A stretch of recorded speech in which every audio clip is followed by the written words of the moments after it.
Proses mobilisasi jamaah dari Madinah ke Makkah untuk umroh cukup berat.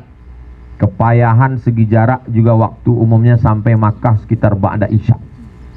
Dalam kondisi ini mana lebih baik istirahat tidur dulu atau melanjutkan rukun umroh sampai tahallul? Bagaimana dulu Nabi juga para sahabat perjalanan dari Madinah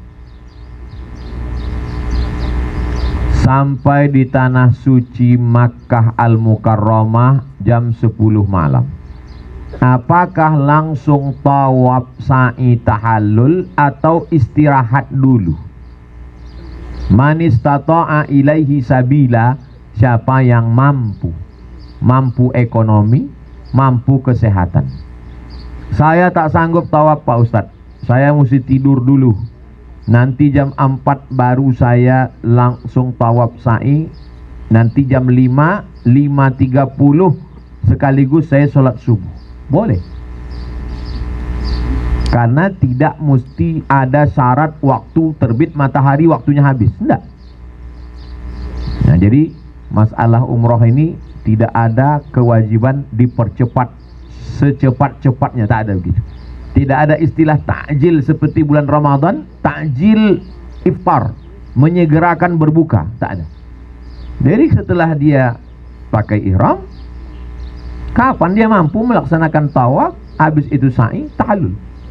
Saya sanggupnya habis subuh besok, habis subuh dilaksanakan. Sampai di Makkah, tidur dia. Habis sholat subuh.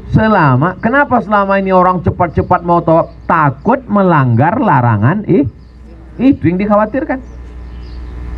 Kalau sanggup dia, misalnya orang tua kita tak mampu, ya kita nanti habis subuh jam 9 kita kasih tahu, jaga larangan-larangan, baru dilaksanakan tawaf, sa'i dan tahallul berdasarkan kemampuan, kesehatan. Wallahu a'lam bishawab.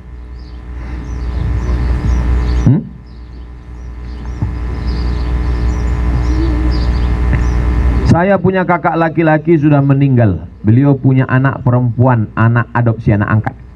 Bagaimana hak hukum atas warisan kakak saya tersebut mengingat ayah saya dan saudara laki-laki masih hidup?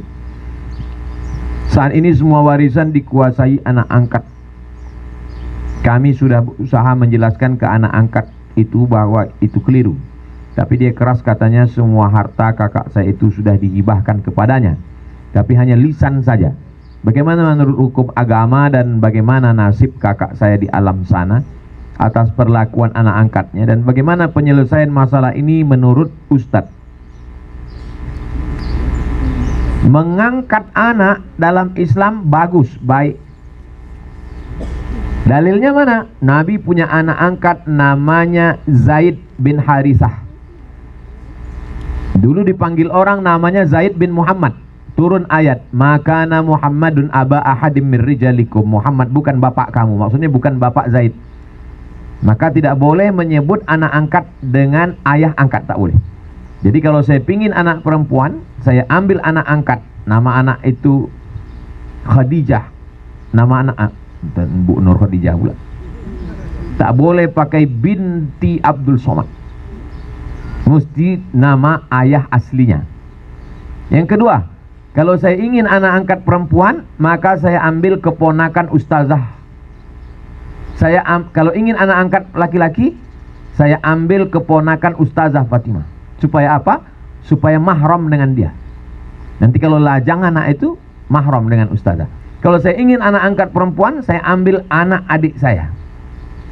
Supaya apa? Supaya kalau dia gadis, mahram dengan saya. Ini masalah mahram, karena anak angkat di rumah, masak dia, tak bertudung dia, pakai daster, lengannya nampak, tengkuknya nampak, betisnya nampak. Padahal dia anak angkat. Kena kita tiap hari, kita berdosa. Yang ketiga, masalah perwalian nikah. Jangan sampai kita mewalikan, tidak sah nikahnya. Yang keempat, ini yang paling berat, masalah warisan. Kita jelaskan ke dia bahwa harta warisanku itu adalah untuk ahli warisku.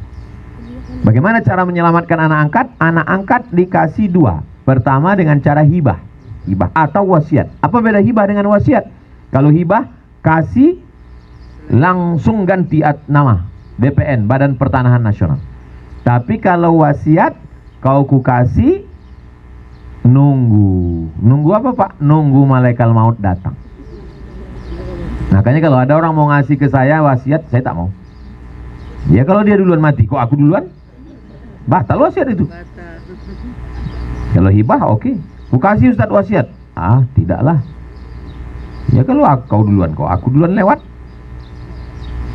Ini tentang masalah anak angkat. Kalau selamat yang 4 ini bagus mengadopsi anak angkat. Tapi kalau tidak akan jadi masalah. Udah. Solusi yang tadi, duduk musyawarah. Panggil ustadz, jelaskan masalah hukumnya, putuskan. Kalau tidak putus, tulis nama-nama ahli waris. Yang meninggal, almarhum, data. Ahli warisnya, ayahnya, saudara kandungnya, serahkan ke pengadilan agama kabupaten. Serahkan ke pengadilan agama, nanti hakim akan mengeluarkan. Almarhum mendapatkan harta warisan, almarhum meninggalkan harta warisan, ahli warisnya ini mendapat sekian, ini mendapat sekian, ini mendapat sekian. Itulah surat hakim itu bisa dibawa ke pengadilan konvensional untuk menyita harta itu. Kalau masih mau berdamai, damai. Kalau tidak, kami tak sampai hati Pak Ustadz, itu sudah macam keponakan saya. Dengan tidak mengambil harta itu berarti membiarkan dia dan anak cucunya makan haram. Jadi banyak orang, udah biarkan aja lah, kita nggak sampai hati, nanti putus silaturahim. Salah. Ambil hak kita supaya dia dan anak cucunya jangan sampai makan haram. Bilang sama dia, aku membawa ini ke pengadilan untuk menyelamatkan kau, menyelamatkan anak cucumu supaya jangan sampai kau makan haram. Kami tak sanggup ngomong begitu Pak Ustadz, kirimkan video nih. Apa susahnya? Potong. Lupa kami mengerekam, kulang sekali lagi.